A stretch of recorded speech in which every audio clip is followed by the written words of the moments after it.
जय सेवा जय बुढ़ादेव। दोस्तों, क्या आपको पता है कि आप अपने गांव में आज़ादी के पहले से निवासरत हैं? हाँ या ना? मुझे ये बात आपको कमेंट करके बताना होगा कि वाकई में क्या आप आज़ादी से पहले आप उसी गांव में निवासरत थे जिस गांव में अभी आप निवास हो। जी हाँ दोस्तों, मैं बात आपको इसलिए बोल रहा हूँ क्योंकि ये आपको जानना समझना बहुत ज़्यादा ज़रूरी है। क्योंकि आज बात हो रही है स्वदेशी विदेशी, मतलब कि आदिवासी मूल निवासियों की, कि आखिर जो बाहर से आए हैं वे आज आपके जल जंगल और ज़मीन पर हक जमाते बैठते हुए हैं और आप इस वंशज के हो, इस ज़मीन के हो और इसी गोंडवाना के भूभाग के हो, लेकिन आप अपने हक और अधिकार से वंचित होते चले जा रहे हैं। दोस्तों, आप एक काम कीजिएगा, आप अपने घर का मिसल का रिकॉर्ड दिखिएगा, क्योंकि दोस्तों जब आप जाति प्रमाण पत्र बनाते हैं तो उस समय आदिवासी बच्चों को मिसल रिकॉर्ड मांगा जाता है। क्या आपके पूर्वज 50 साल पहले से इस गांव में निवासरत थे? तो कारण वही है कि शासन भी समझता है, शासन इस बात को बारीकी से जानता है कि जिसका जो अधिकार है वो उस अधिकार से वंचित ना हो, लेकिन वंचित होते चला जा रहा है। हम अपने हक और अधिकार से दूर हटते जा रहे हैं। ऐसा क्यों? ऐसा इसलिए क्योंकि हम अपने खुद का इतिहास नहीं जानते, अपने अधिकार को नहीं जानते, अपने संविधान को नहीं जानते। इसलिए हम अपने खुद के जल जंगल और ज़मीन से वंचित होते चले जा रहे हैं। दोस्तों, एक काम कीजिएगा कि सबसे पहले आपको देख लीजिएगा कि अगर आपके पास मिसल नहीं है तो आप अपने कम से कम 3 पीढ़ी के नाम को लिख लीजिए।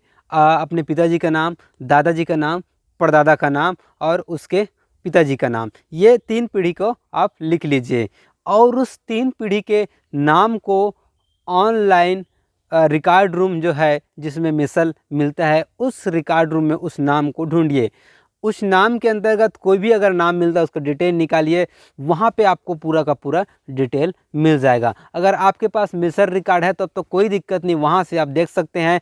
और क्या आप 1922 में यहाँ थे या 1943 में यहाँ थे या 1950 से पहले यहाँ थे, इस तरह का एक रिकॉर्ड आपको मिलेगा। आपको सबसे पहले समझना होगा, जानना होगा कि आखिर यह रिकॉर्ड ढूंढने की बात क्यों कर रहा है। अगर आप मेरे वीडियो को देख रहे हैं, अगर आप यह रिकॉर्ड ढूंढ लेते हैं तो मुझे कमेंट बिल्कुल कीजिएगा। आखिर मैं इस बात को क्यों बोल रहा हूँ मैं आगे वीडियो में बताऊंगा। सबसे पहले तो आप एक आदिवासी हो, एक गोंडवाना के मूल निवासी हो, तो प्लीज़ ये काम आप ज़रूर कीजिए कि आप अपने रिकॉर्ड में छानिए, अपने मिसल में देखिए कि आखिर आप इस गोंडवाना में कब से निवासरत हैं। उससे पहले कोई रिकॉर्ड नहीं था। जहाँ तक मैं देखा हूँ कि मेरा रिकॉर्ड 1921 तक के हम लोग का जो गांव है, हम लोग के जो दादा परदादा हैं उसका रिकॉर्ड है। उससे पहले मेरे गांव का कोई रिकॉर्ड नहीं है। इसलिए मैं बोल रहा हूँ क्योंकि उस मिसल में हमारा क्लियर कट